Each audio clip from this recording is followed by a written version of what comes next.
This minstrel is quite good. This is what I like best about Bastir. All the talented musicians. Escalette was recovering nicely before the attack. Now I wonder if she even knows she's dancing. Music is good for the city, for healing our spirit.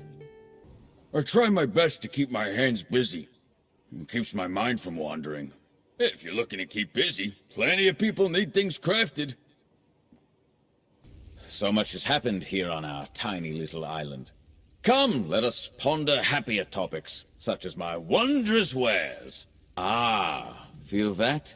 The skin-tightening heat of the forge. Can I repair something old, or are you here for something new? I once worked with metal that whispered in the flames. A mage later told me that I'd broken some curse or other. Ha! Never you worry, though. These wares are guaranteed curse-free. Oh, this Ifre cursed cow won't stop following me. Chef Razi's over there thinks he's the best chef in Tamriel. My father's burnt seafood stew tasted better. Oh, violence this close to where I sleep is unacceptable. But I can't leave. Traveling requires more provisions than I can afford. All this unrest is making sellers wary. I have shopping to do. Business is doing great now that all that druid business is settled. Thanks for that, by the way. So what if some of my stock comes from shipwrecks? They're not planning on using it anytime soon. Why get all dirty fighting for scraps on this island when you can just come here and buy everything you need? What do you want? What is it? There's nothing quite like losing yourself between a book's pages. Well, the beaches of Galen do come close. While I may not have any thrilling novels to share, I do have a few recommendations for seafaring historical texts. As a scholar, I often find myself ill-equipped for times like these, but that won't stop me from offering a hand to those in need. In times of mourning, I often turn to old books for guidance, but the loss of the Count feels immeasurable. I should check on Varric. Lad would forget to eat if you didn't put a plate of food in front of his face. Let those Sea Elf raiders attack again.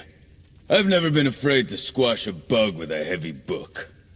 I don't want you tracking mud through the guild halls, or blood for that matter. Wipe your feet. Don't mind Aldred. He gets a little talkative whenever his mother is visiting. Careful not to slam any doors. Shakes the dust off the walls and onto all my books. My mother wonders if I'll ever have children. Heh. If I wanted to listen to the pitter-patter of little feet, I'd get a steward. I haven't the time for sunsets or beach walks. I've got a stack of books and a cup of tea with my name on them. If you're going to ask me about protection spells, forget it. I haven't the time. I didn't even know there was an attack until a bookcase fell on me. That's how invested I am in my studies. I've considered taking a break from Bastir and getting away for a bit, but I am far too behind on my reading list.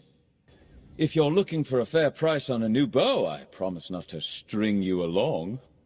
I used to apprentice this tiny little wood elf. He crafted some fine staves for me, but we were always a little short-staffed. As a young apprentice, I once asked my master who would be foolish enough to think that there was nothing finer than a plank of sanded hickory. To which he, of course, replied, "You would."